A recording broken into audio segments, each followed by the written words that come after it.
Her bir vatandaş öz vətəninə görə, öz millətinə görə, öz xalqına görə milli qürur hissi keçirir.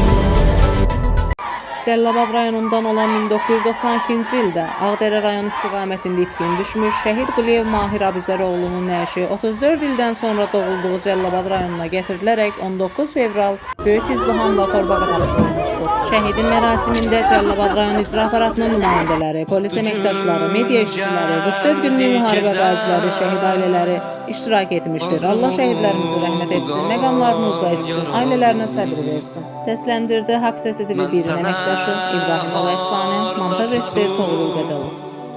Şam qəriban yaralı,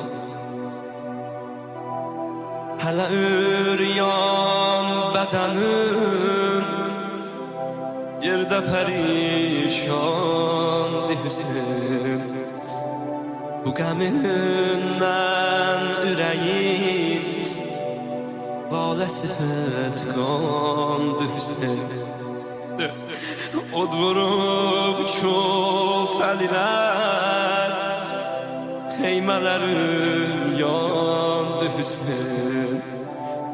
Mən sənə harda tutum şam-ı qəriban yaralı.